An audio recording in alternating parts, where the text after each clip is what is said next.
চট্টগ্রামের বোয়ালখালী উপজেলার শাকপুরা চৌমুহনী বাজারের চিরচেনা চিত্র এখন অসহনীয় যানজট। স্থানীয়দের দীর্ঘশ্বাস আর নিত্যদিনের ভোগান্তির কেন্দ্রবিন্দুতে পরিণত হয়েছে এই গুরুত্বপূর্ণ বাণিজ্যিক এলাকা।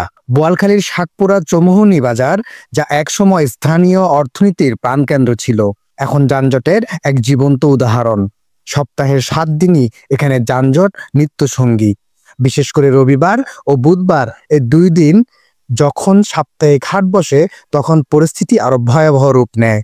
বাজারের অব্যবস্থাপনা এবং অপরিকল্পিত পার্কিং ব্যবস্থা এই যানজটের মূল কারণ।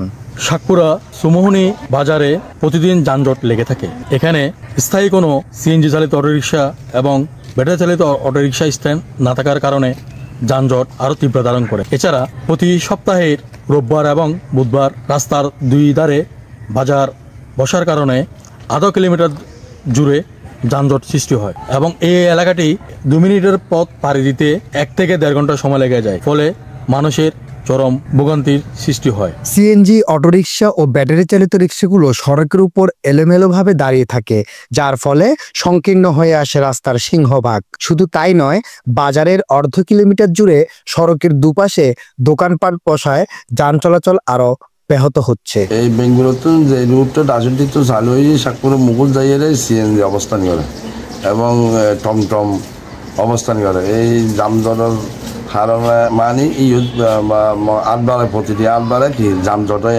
যানজট হয়। এই যানজট নিরসন করেন বললেই টমটম এবং সিএনজি লাই পার্কিং করার দরকার আলাদা। সুতরাং এই পার্কিং গরিবের প্রশাসনের জোর দাবি জানে। স্থানীয়দের অভিযোগ, মাত্র 2 থেকে 3 মিনিটে পথ পাড়ি দিতেও 1 ঘন্টার বেশি সময় লেগে যায়।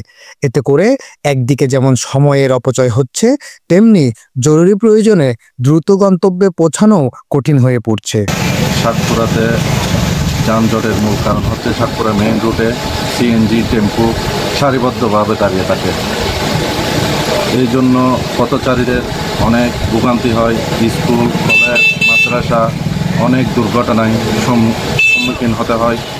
আর বিশেষ করে শাকপুরাতে অটোরিকশা মেইন রোডের পাশে, 2 পাশে, ওই পাশে সারিবদ্ধভাবে দাঁড়িয়ে থাকে। যানজট নিরসন কোনো সুযোগ নেই। ইউনিয়ন পরিষদ থেকে কোনো ব্যবস্থা নিচ্ছে না। প্রশাসনের বারবার দৃষ্টি আকর্ষণ করার পরও কোনো উদ্যোগ নেওয়া হচ্ছে না। শিক্ষার্থী, কর্মজীবী মানুষ থেকে শুরু করে সাধারণ ক্রেতা, সবাই এ যানজটের শিকার। কামরুল সিফাতুল্লাহ, চট্টগ্রাম পোস্ট।